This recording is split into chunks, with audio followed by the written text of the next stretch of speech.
The Hawthorne estate loomed before me, its Victorian architecture casting long shadows in the late afternoon sun. For 10 years, I'd called this place home, lovingly restoring every inch of its historical grandeur alongside my late husband James. Now, barely 2 months after his tragic accident, I was being forced to leave. My name is Elena Chen, and this is the story of how I learned that some families will destroy everything to maintain their illusion of control. Mrs. Chen. Margaret Hawthorne's voice cut through my thoughts as I reached for the brass door handle. How kind of you to finally join us. I stepped into the grand living room, where the family had gathered for what they were calling an estate settlement meeting.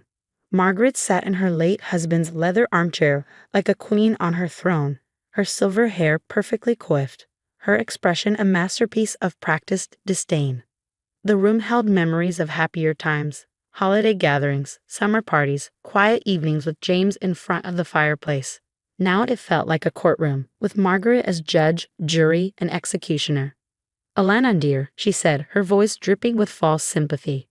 "We've been discussing the future of the estate. Given the circumstances, we feel it's best if you find other accommodations. Immediately." I looked around the room. Thomas, James's younger brother, avoided my gaze, suddenly fascinated by his Italian loafers. Cousin Richard examined his manicured nails. Only James's sister Catherine met my eyes, her face a mixture of shame and resignation. "The circumstances?" I kept my voice level, though my heart raced. "You mean my husband's death?" "Let's be frank," Margaret continued, setting down her tea with precise movements. "You and James were married for what, 8 years?" 10, I corrected quietly. 10 years during which you convinced my son to pour money into renovating this house rather than investing in the family business. 10 years where you slowly isolated him from his proper social circles with your different background. The prejudice in her voice was barely veiled. To Margaret Hawthorne, my Chinese-American heritage had always been an unforgivable flaw in her son's choice of wife. "James loved this house," I said. "We both did. Every renovation was his choice, his vision." "Yes, well," Margaret's lips thinned. "The house belongs to the Hawthorne family, and now that James is gone, there's no reason for you to remain here." I thought of the hidden letter in my purse, received just last week from Herbert Morton, the family's longtime lawyer. "Actually, there might be something you should know. The deed is in the Hawthorne name," Margaret cut in sharply. "Our lawyers have reviewed everything. You have no claim here." I studied her face, seeing the slight tension around her eyes. She was worried about something. In 10 years of careful observation, I learned to read the subtle signs of Margaret Hawthorne's concerns.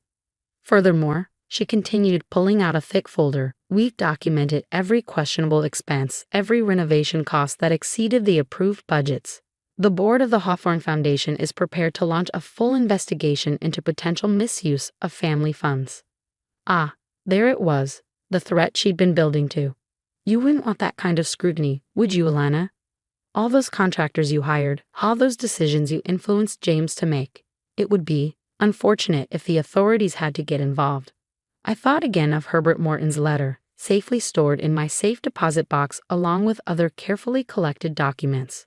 For 10 years, I'd watched the Hawthorne family operate, seen how they wielded power and privilege like weapons. I'd learned their methods, their patterns. Most importantly, I learned from James about the family's darkest secrets, the ones that kept his mother awake at night.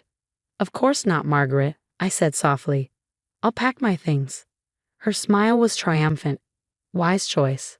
Security will escort you to collect your personal belongings. Everything else, of course, stays with the estate." I stood smoothing my skirt. "Just to be clear, you're asking me to leave my home of 10 years, abandoning any claim to the estate, under threat of legal action." "Nobody's threatening anything," Hamas finally spoke up, his voice weak. "It's just better this way. Cleaner." I nodded slowly. "I understand, though I wonder what James would think of this." "James isn't here," Margaret snapped, her composure cracking slightly. "And we all know why, don't we? All those renovations you pushed for, all that construction. If you hadn't insisted on him being so hands-on with the work." The accusation hung in the air, ugly and venomous. They blamed me for James' accident, for the collapse of the old greenhouse we'd been restoring together. But they didn't know what I knew about that day, about the mysteriously weakened support beams, the missing inspection reports, the hurried cleanup before the insurance investigators arrived. I reached for my purse, my fingers brushing against the copy of Herbert Morton's letter. But no, not yet. Timing was everything, as Margaret herself had taught me through years of social manipulation. "I'll need a few days to pack," I said. "You have until Friday," Margaret replied. "The security team will supervise. We wouldn't want any family heirlooms to accidentally find their way into your boxes." I walked out of the living room with my head high, past the family portraits lining the hallway. James's smile beamed down at me from a dozen frames, his eyes kind and determined. He'd always said his family would show their true colors eventually. "Just wait," he told me during one of our last conversations. "Everything will become clear after the reading of Dad's full will. Promise me you'll be patient until then." I promised, and now, as I climbed the grand staircase one last time, I smiled slightly. Because in 3 days, Herbert Morton would finally open George Hawthorne's complete will, including the sealed amendments only he knew about. Margaret thought she was orchestrating my exile. She didn't realize she was setting the stage for her own downfall. In my bedroom, I began carefully packing away 10 years of memories. Photos, books, the jade pendant James had given me on our first anniversary. Through the window, I could see Margaret in the garden, directing the gardeners with sharp gestures. My phone buzzed. A message from Herbert Morton. "Everything in place for Friday. All parties notified. Stay strong." I looked around the room that had been my sanctuary for a decade, remembering James's words the day we moved in. "This house has secrets, Elena. Dad made sure of that. When the time comes, you'll know what to do." The time was coming, and I knew exactly what to do. Friday morning dawned bright and clear, sunlight streaming through the stained glass windows of George Hawthorne's study. I sat quietly in the leather armchair where I'd spent countless evenings with my father-in-law, discussing history, architecture, and his beloved estate. "You understand preservation, Elena," he told me once, his eyes twinkling. "Not just of buildings, but of legacy. That's why James chose you. That's why I chose you too." At the time, I hadn't understood what he meant. Now, watching Margaret Hawthorne sweep into the study with her entourage of lawyers, I finally did. Herbert Morton sat behind the massive oak desk, his bow tie slightly crooked as always. The family lawyer had served the Hawthornes for 40 years, watching 3 generations navigate power, wealth, and betrayal. "Now that everyone's here," he began, adjusting his wire-rimmed glasses, "we can proceed with the final reading of George Hawthorne's will, including the sealed amendments made 6 months before his death." Margaret's perfectly manicured hand tightened on her purse. "Amendments? I wasn't aware of any amendments." "No," Herbert said mildly. "You weren't. That was by design." He opened a thick envelope, removing several documents. "Before we begin, I should note that everything here has been verified by 3 independent law firms. The authenticity is beyond question." I watched Margaret's face carefully. There it was, that flicker of fear she always tried to hide behind aristocratic disdain. "George Hawthorne's last amendment to his will," Herbert continued, "concerns the ownership and management of the estate itself. While the Hawthorne Foundation retains certain rights, the primary deed and operational control of the property transfers to—" He paused, looking directly at Margaret, "Elena Chen Hawthorne." The room erupted in chaos. Thomas jumped to his feet, spluttering incoherently. Richard's face turned an alarming shade of purple.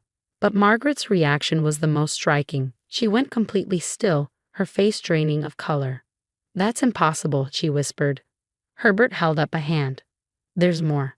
Mr. Hawthorne left a letter explaining his decision. Shall I read it?" Without waiting for a response, he began. "My dear family, if this letter is being read, then the events I feared have come to pass. Margaret, my beloved wife, your ambition has finally overcome your judgment. You've likely already moved to exile Elena from her rightful home, using the same tactics you employed against others who threatened your control of the family legacy. But Elena is different. I chose her as the guardian of our true legacy, not the facade of power you've worked so hard to maintain, but the principles of preservation, integrity, and justice that built the Hawthorne name. I've watched her work tirelessly alongside James to restore not just the physical structure of our home, but its spirit. She understands what you never did, that true legacy isn't about control, it's about stewardship. To my children, I love you, but your mother's influence has corrupted your judgment. The recent accidents at the estate, including the tragic loss of James, bear striking similarities to past incidents that were quickly buried under layers of legal settlements. Elena, my dear daughter-in-law, you hold in your hands now not just the deed to the estate, but evidence of decades of financial manipulation, covered-up accidents, and corrupt dealings. Use it wisely. Herbert set down the letter. There are several attachments detailing specific instances of misconduct, including, he glanced at his notes, the tampered support beams in the greenhouse where James Hawthorne died. The accusation hung in the air like smoke. Margaret's composure finally cracked. You can't prove anything, she hissed. Those records were destroyed. Were they? I spoke for the first time, opening my laptop. James and I kept copies of everything. Every inspection report, every modification order, every hasty cleanup directive. Your mistake, Margaret, was assuming I was just the quiet foreign bride who didn't understand your world. I turned the screen to show security footage from the day of the accident, footage showing Margaret's trusted maintenance supervisor deliberately weakening the greenhouse structure. James knew, I continued softly. He discovered the pattern of sabotage, the way you eliminated anyone who threatened your control. That's why he asked his father to amend the will. That's why we documented everything. The police have already been notified, Herbert added. They're particularly interested in similar accidents over the past 2 decades. Margaret stood up, her aristocratic bearing crumbling. You can't do this. We're family. Family? I felt a cold anger rise in my chest. You blamed me for James's death. You tried to destroy my reputation. You threatened me with false accusations. That's not family, Margaret. That's tyranny. What do you want? Thomas asked, his voice shaking. I closed my laptop slowly. Justice. For James, for everyone else your mother has hurt. The estate will become what it should have been all along. A preserve for history and art, open to the public. The Hawthorne Foundation will be restructured with transparent oversight. And if we refuse, Margaret's voice was barely a whisper, then every document, every video, every piece of evidence goes to the authorities. Your choice. The next few hours were a blur of signatures, legal declarations, and thinly veiled threats from Margaret's rapidly diminishing legal team. By sunset, I stood alone in George Hawthorne's study with Herbert. You played it perfectly, he said, gathering his papers. George would be proud. James too. I touched the jade pendant at my neck, thinking of James's smile, his unwavering faith in justice. They knew, didn't they? Both of them. They knew it would come to this. Herbert nodded. They knew Margaret would show her true nature after James's death. They knew you were the only one strong enough to stand against her. 1 year later, the Hawthorne Estate Heritage Center opened its doors on a perfect spring morning. Hundreds of visitors wandered the restored grounds, admiring the architecture, the gardens, and the new museum dedicated to local history. Margaret had retired to a distant cousin's estate in Europe, her carefully constructed empire of fear dismantled by the truth she tried so hard to bury. Thomas and Richard had signed agreements relinquishing their roles in the foundation in exchange for immunity from prosecution. I stood in the restored greenhouse, now a magnificent conservatory filled with rare plants and historical exhibits. A plaque honored James's memory, not as a victim, but as a visionary who believed in preserving beauty and truth for future generations. Catherine, the only family member who'd supported me, now helped manage the estate's educational programs. You've created something remarkable, she said, joining me by the koi pond. This is what the estate should have been all along. My phone buzzed. A message from our new head of security. Another Hawthorne property had been discovered, one Margaret had kept hidden for years. More secrets to uncover, more truth to preserve. I smiled, touching the wall James and I had rebuilt together. Want to help me restore another piece of history? Catherine grinned. Always.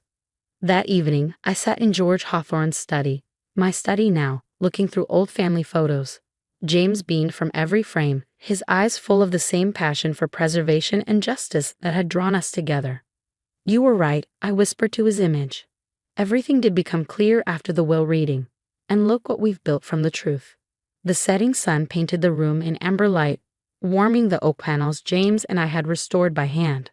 Outside, the last visitors strolled the grounds, taking pictures, making memories, enjoying the beauty we'd fought to preserve. Margaret had tried to cast me out, thinking she was protecting her family's legacy. Instead, she triggered the revelation of its true inheritance, not the power she'd hoarded, but the principles she'd abandoned. Now the estate stood as a testament to a different kind of legacy, not one of control and fear, but of preservation and truth. Every restored room, every open door, every shared story was a quiet victory over those who would bury the past to maintain their power. James would have loved it. George, too. Their vision finally realized through the very qualities Margaret had scorned: patience, dedication, and the quiet strength to stand for what's right. As darkness fell, I locked up the study and walked through the grand hallway, now lined with historical photographs and educational displays. Tomorrow would bring more visitors, more stories, more opportunities to build something meaningful from the ashes of deception. The jade pendant caught the last ray of sunlight, reminding me of another lesson James had taught me. True revenge isn't about destruction. It's about transformation, taking what others would destroy and making it into something beautiful. That's exactly what we'd done with the Hawthorne estate. And that, more than any legal victory or public vindication, was the sweetest revenge of all. The end.